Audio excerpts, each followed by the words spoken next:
So you want to lose fat, but you are brand new to this stuff. You hear like calorie deficit, but it's like, what the hell even is this? Okay, am I a scientist? No, and so instead now this is you, just sad, just more petrified, really. Don't worry, you are in the right spot. I'm going to explain how you can lose weight and how to make sure that most of that weight is fat, because that is two different things.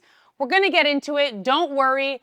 I got you. My name is Madeline. I help thousands of women around the world look like hot, sexy little things, eating more food, not even going to a gym through my app, Studio Era. Welcome. Let's jump in. Okay, first we need to know, how do we physically lose weight? Here's our body. Okay, here's Sandy. Sandy's had a bit of a rough go. She looks terrifying. She needs eyebrows. That was it. Our body burns calories throughout the day by just being, okay? Yes, we typically think through exercise, but going to the toilet, thinking, breathing, the heart beating, cooking, all of these things burn calories. The energy used is called calories. Now, we have a daily total number of calories that we burn by just existing. So if we were to lay in bed all day, but our body was just existing and being, sustaining life, those calories are called your BMR, or your basal metabolic rate, okay? The rate of calories that we burn by just being. But typically, you don't just lay in bed all day. You have a life where you do groceries, you might exercise, go for a walk, you cook, you might stand at work, you might sit at work, you might tap your fingers. All of those activities and movements that you make throughout the day,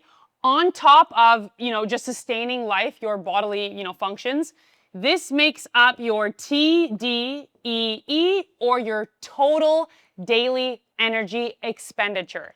So your TDEE is the number of calories that your body is typically burning every single day, because you probably live a very consistent life. Now, if we eat the same as we burn, you are at maintenance, or eating at your maintenance calories. If you eat more than you burn, this is not in a one-day thing, but if you consistently do this, okay, it's not as simple as it happens in one day, but you are consistently eating more than your total daily energy expenditure, you are in a calorie surplus. That's where we see weight gain. If you are eating less than what you burn, you are in a calorie deficit. For example, if your total daily energy expenditure was roughly around 2,200 calories and you ate 1,800, you are in a 400 calorie deficit. The gap between what you burn and what you eat is your deficit. Now, your body needs, based on your activity and the things that you're doing, 2,200 to sustain its weight, but you're only eating 1,800. So it's going to take those 400 calories, energy, from somewhere else in your body. Now, ideally, it is from body fat. But here's the thing. If you don't do this right, your body will take the 400 calories, the extra energy that it needs, and pull it from anything easy that it can get, aka muscle. This is something we do not want. That is the difference between weight loss and fat loss. And with a few simple tweaks to your plan, which I will share with you, you can ensure that you are prioritizing fat to be burnt and not muscle. First things first is getting into a calorie deficit, because no matter what, that is something you need to be in. Whether you're losing fat or weight, both of them require you to be in that deficit of energy. So there are 3 ways to get your body into a calorie deficit. And we understand that calories are just the energy that our body is burning all the time to do anything. We eat calories and we burn calories. Ways we can do that. Number 1 is simply eat less. Don't change anything about your life. Just minimize the amount of calories coming in and pull the calories from food alone. That is it. Don't change anything else. Number 2, move more. Don't change anything about your diet and add in tons of calorie burning workouts. That might be HIIT or sprinting or running, whatever. Now, I'll explain why I don't recommend simply choosing one of these and why I suggest to you number 3, which is doing a bit of both.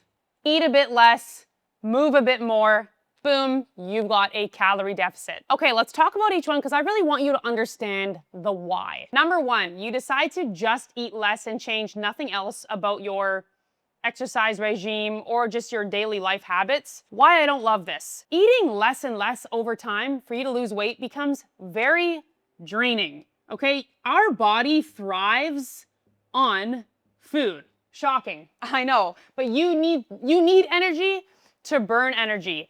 And so continuously getting deeper and deeper and deeper into lower and lower calories gets draining very fast on your appetite, on your hunger hormones, on all of your hormones, on your health, on your social life, on everything. It's not a great place for your metabolism to be, and it's a very unsustainable approach. For example, you have an office job, you're like, I'm not gonna add in any walks or anything. I'm just gonna restrict calories for myself. The thing is, to continue to lose weight, because something we need to understand, another tip here, your body adapts to whatever you choose for fat loss. Over time, you have to slowly make small tweaks to your plan to continue the fat loss. Now, how fun does it sound to continuously just remove tons and tons of calories from your diet to lose fat? I don't want to do that. Nobody wants to be stuck at the end of a fat loss phase at 1,100 calories. It's like, oh great, to maintain this, I get, this is where I'm at. That sounds horrible. And I always like to stress above and beyond aesthetics, like women, we need food, we need calories, we need nutritious food, and not a sustainable approach. Doing absolutely no favors for your metabolism by eating little amounts of food. Number 2, let's say you decide to change nothing about your diet, but you're like, okay, I see that a run will burn 300 calories, this will burn this amount of calories, I'm just gonna add all this exercise onto my current routine. Now, not only is this also extremely draining because, like I mentioned in the first point, your body adapts. So what happens when you lose the first 3 pounds? Okay, amazing. Oh, I'm kind of stuck here now. I want to up it. I got to add, a second workout a day, a longer run, another HIIT workout.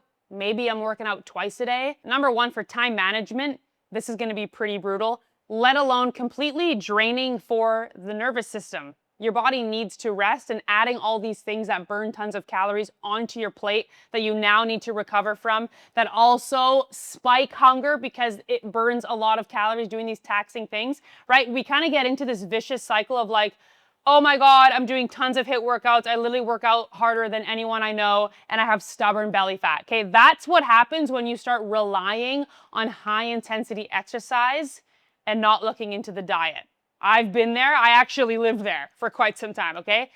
1 out of 10 do not recommend. Another reason that I'm going to talk you out of doing this, because I know us chicks love a good cardio session. And I'm not talking you out of cardio. I love cardio, and I do cardio all the time, but there's a balancing act that you got to play here. There is something called exercise efficiency. So let's say you start at the beginning of your phase and you're like, cool, I'm gonna add some running into my routine and just burn my calories through there. You get really good at that run, right? Think about it, your body's just smart. You're getting better at running, and you used to die doing, a 40-minute run, and now you're like, oh wow, I have a good pace, whatever.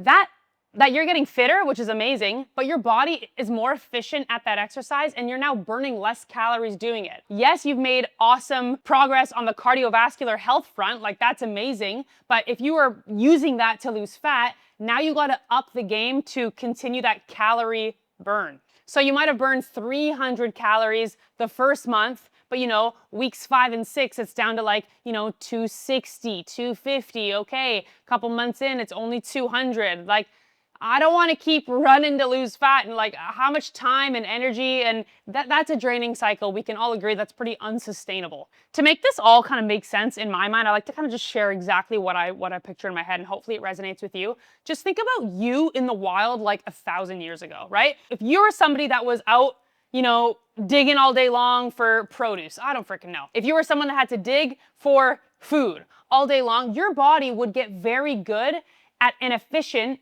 at doing that all day long so that you didn't wither away, of course, right? So it would conserve energy anywhere else that it could because it knew that, your calorie expenditure was going to be this much. And so it's a way to just sustain your body. Your body's trying to help you and keep you safe. So, right, you eat less food all the time, it's going to adapt to that. You have to keep pushing the envelope every single time, just like when you want to expend more energy. Your body over time, it's not happening overnight, but it is trying to help you, and it's a smart system. So that is what's happening when you're getting fitter. You're going to slowly burn less calories doing the exact same activity. And if you want to keep seeing results on the fat loss front, you just got to keep pushing the envelope. Okay, so doing a bit of both. This is what I suggest, and this is where the magic really happens. This approach is so much more sustainable because you're not having to go into extremes on either end, nutrition or exercise. No massive calorie cuts or insane amount of cardio that you are glued to. So what does this approach look like? This is the one that I suggest. This is a moderate calorie deficit. And when I say moderate, I'm talking about 20%, which can look like around 500 calorie deficit. Plus adding in some daily walks. Instead of having to remove 800 calories from your diet, which would suck, or having to do enough exercise to burn 800 calories, which, by the way, another tip, whatever your Apple Watch has told you burned 800 calories is a lie. That is completely inaccurate. To burn 800 calories through exercise is friggin' hard and insane, and it's more than you think. Trust me, the watch is not true. So instead of having to do either of those, we could just remove 500 from our food, which is very easy with a few simple tweaks through sauces, through cooking oils, through things like that, and add in a nice morning walk and an afternoon walk. Hello? That's some hot girl shit. Okay, so you're ready to do this the right way. You don't want to crash your metabolism. You want to do it in a sustainable fashion. How do we make sure that you're in a calorie deficit, and how do we rock and roll? So, number one, you're going to calculate your calorie deficit. Now, I would just use a calculator. You can use mine, or you can use anyone else's. Any calculator is going to ask you how active you are. You're going to answer that to be reflective of how you will be living throughout that calorie deficit. So I'm gonna work out 3 times per week. Like how active you are, fill it in to match the amount of activity that you're gonna be doing roughly, okay? Just do your best. Don't worry about being super accurate, but just try to be reflective of your lifestyle that will be taking place, okay? So then it is going to give you calories that are going to be your deficit calories, okay? Those calories that it gives you will be the calorie deficit calories. Okay, now how do we make sure that we are eating in a calorie deficit? My advice to you is that you use an app, any app, and you track your calories, and you do that with a food scale at home, a really cheap food scale. I think mine was like $10 or $15. And you track your food into an app. This removes all of the guesswork. It's just done. Now, yes, if you've never done this before, there's like a 2 or 3 day learning curve, but what it will give you is everything. No more just kind of hoping that you're eating enough or hoping that you're not eating enough and so that you're losing fat. Because here's the thing, often we will actually undereating the amount of food. Then we are really doing bad things to our metabolism. We don't want to do that either. So I like to think about tracking to make sure that I'm eating enough. I don't want to just eat bird food all day, right? I want to make sure I can see my macros and I can see the amount of calories, and then there's just no guesswork. I go to bed every night going like, cool, these are my calories, I'm in a deficit. I don't need to sit here and pray and just hope, hey God, am I in a calorie deficit? And the easiest way to make sure that you are super accurate, that I tell all my clients, only way that I've ever found to be very, very accurate for myself is just to use a cheap, simple kitchen food scale. Boom, you log it into your app. Most apps like mine have a barcode scanner. It's like you're barely doing any work. It's just kind of like figuring out the app for the first couple days, and then you're in. Speaking of apps, if you want all of this done for you, your calories, your macros, easy macro-friendly recipes that make fat loss easy so you can turn your brain off. If you have a big appetite and like to eat big plates of food, but you also like to lose fat, all of my recipes are in there as well. You get access to the best freaking online community ever. It's a freaking vibe. Follow along workouts with me. It's just amazing. Link in the description for my app Studio Era where you can just make fat loss super, super easy. I highly recommend you give yourself the 3 days of learning how to weigh and track your food, because once you get the hang of it, it's like, number one, that you don't have to do it forever. You'll be able to look at a chicken breast or look at avocado and just know, right? No, I don't track forever. I only track when I really need to know the accuracy of something. But now I'm able to make smart choices because I just went through that learning phase. But number two is just gonna get you to your goals faster. You're gonna cut out all the time of just guessing and wishing, and just you'll be able to look at a time frame and go, cool, I should lose this amount of fat by this day because I am in a calorie deficit. So far, to create our calorie deficit, just to clarify, we're gonna do a 20% moderate approach through our food intake, and we're gonna up our daily activity. Things like walking, things that don't stress us out or make us super hungry. We're gonna up that and lower the food slightly. Okay, now I wanna make sure you know how to do fat loss right. Just so we are crystal clear the difference between weight loss and fat loss, I want to show you the difference so that I can really steer you away from making the decisions that are going to hurt you in the long run, because somehow women know that they should be doing X, Y, and Z, aiming for protein, lifting weights, but they get so caught up in the cardio and the low calories and the diet food that they keep making those same mistakes. And let me just show you with a visual, because how I think about it in my head, what that really looks like and what that means. So let's say you're starting here at 200 pounds. The tummy is soft. It's not what you want it to be. It's pudgy. It's kind of fallen out of the pants. You don't feel very confident. You don't feel very good. Now, if you don't do fat loss right, you're just like, I'm going to just exercise my ass off, or I'm going to just eat less food. I'm not going to worry about protein or strength training or anything like that. Here you are, perhaps at 160 pounds, and you're smaller, but like you're still soft. You look in the mirror and you're like, this is just not what I imagined. I wanted to have like rock hard, like popping through, you know. I wanted to have arms that had some like lines, like that's kind of what I wanted. And I've been working so hard. I'm freaking starving and I'm drained and freaking tired. And what the hell is this? This is where I lived. Chicks, this is where I lived. I worked out so hard and I felt like I couldn't eat any less. I was literally scared of whole eggs, and no abs, zero abs, no toning, nothing. It was the most disappointing and frustrating time for me because so much of my life was consumed by trying to be smaller, and like no matter what I did, I just looked soft and crap. Not on my watch, sis, okay? We're gonna make sure that that does not happen to you. I'm gonna keep it very simple. Number one thing we're gonna focus on when we move into our calorie deficit, I'm gonna keep this super simple, is macros. Now, really quick, your carbs and your fats are gonna vary, okay? Some days you're gonna have avocado and eggs, and some days you're gonna have oats or banana, whatever. And so carbs and fats will vary. If you're eating a balanced diet, you're not taking out a complete food group, you're gonna get a decent amount of each, okay? I'm not gonna be putting too much focus into this video. What I need you to focus on is going to be the protein intake. This is huge. What I suggest to you and what works the best for me, what I tell my clients, is aiming for roughly 1 gram per pound of your ideal body weight, okay? That's kind of at the minimum, and to be frank, I eat more than that. I usually eat higher. Now, you're gonna see a lot of things online. Oh, I thought it was 1, per pound of your lean body mass or your current body weight or this or that. Don't get too caught up in all these numbers because protein is amazing for you. That's why I just eat more. I just eat more, period. I eat like 170 grams per day easy because protein makes me feel so good. But at a minimum, think about your body if you basically had no body fat. Like if you were like, wow, I would be freaking shredded at that body weight. You wanna eat that minimum in protein. Why? Because 1 gram per pound of the lean body mass that is on your body, okay? We don't need to feed all of our body fat with protein, but we wanna make sure that we're feeding the lean body mass with protein. Not gonna go too much further into that. Easy, a calculator is gonna give you that, okay? Calculator will give you a protein target.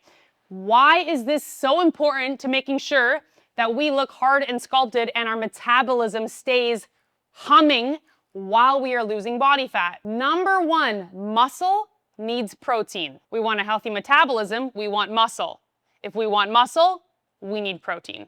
Number two is it's the most satisfying macronutrient. When you just eat pure protein, not protein that's covered in, grease or oil or deep fried like KFC, because I could even overeat that shit any day of the week.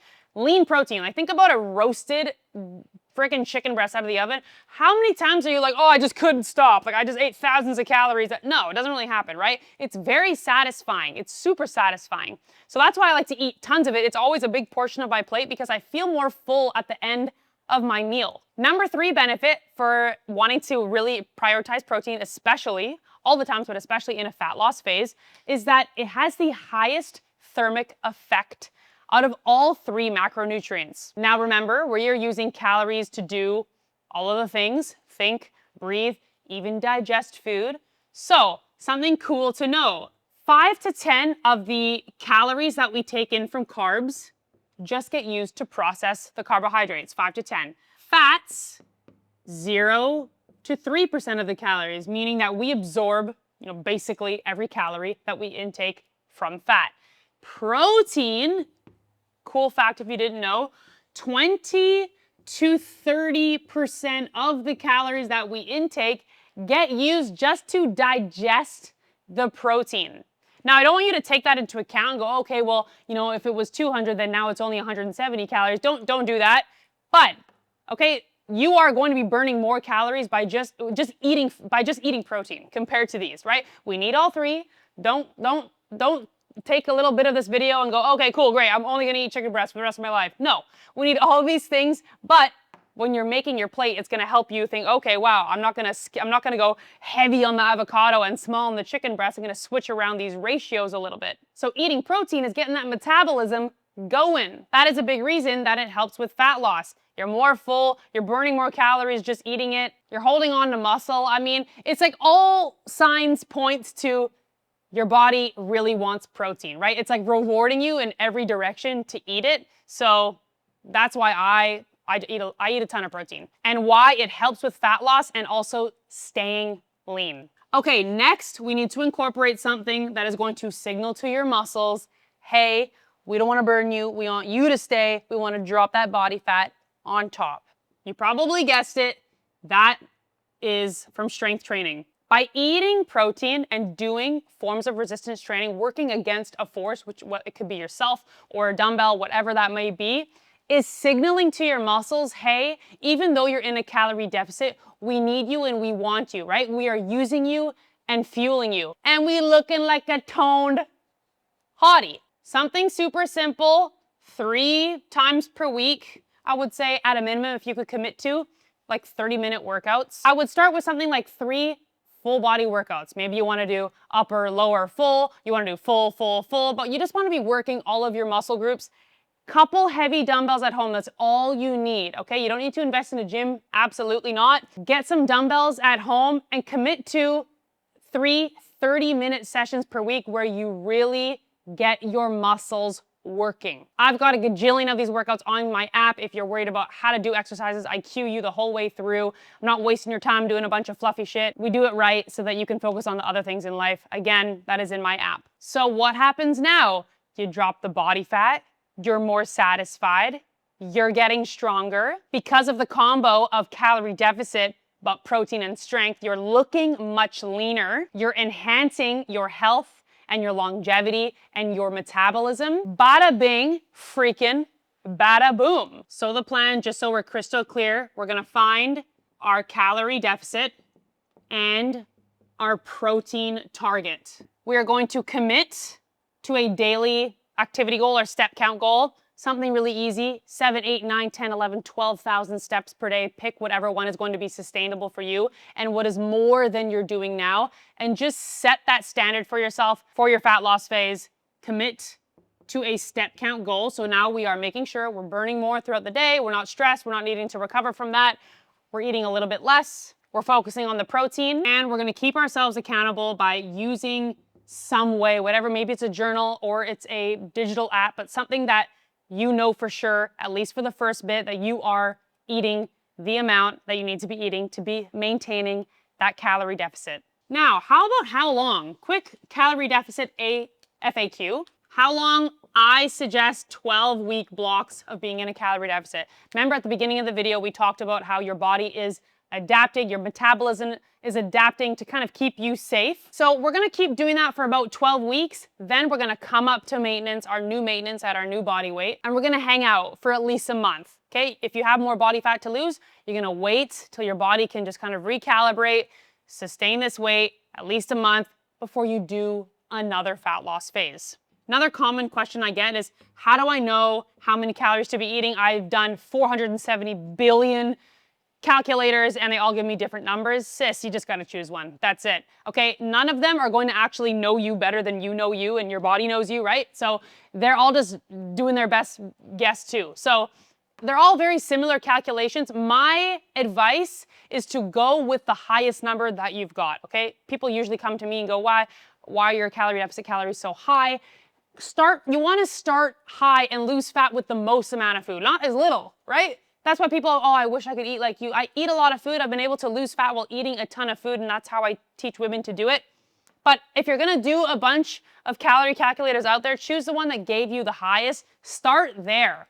Start there before you gotta drop, right? See what you can drop with more food. But don't do this paralysis by analysis and just like, oh, they're all different. I don't know which one to choose. Just pick one. Another really popular question is, should I eat back the calories that I burn through exercise? I know that MyFitnessPal, apparently if you log something, it gives you the calories back. No, that is something we do not want to do. When you're filling out a calorie calculator, it's asking you in the beginning how active you are. It should be asking you that. That is taking into account of doing the calculation and giving you the deficit that is suitable for your activity level. So you don't need to then go ahead and eat back the calories from your activity level, because your calorie calculator should have already done that for you. Now, how much fat will I lose? If you are doing a moderate calorie deficit, my approach here, about 20%, you can expect to lose about a pound a week. I've had women lose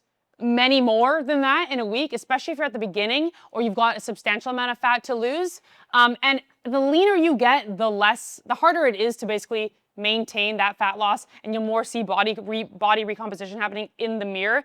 But I want to be very clear, do not get hung up on the scale, because what's happening with your plan, right, losing fat but keeping muscle, is that body recomposition is happening. So you might step on the scale and go, what the heck, I've only lost 3 pounds, but your jeans are looser, you feel like you can see more lines.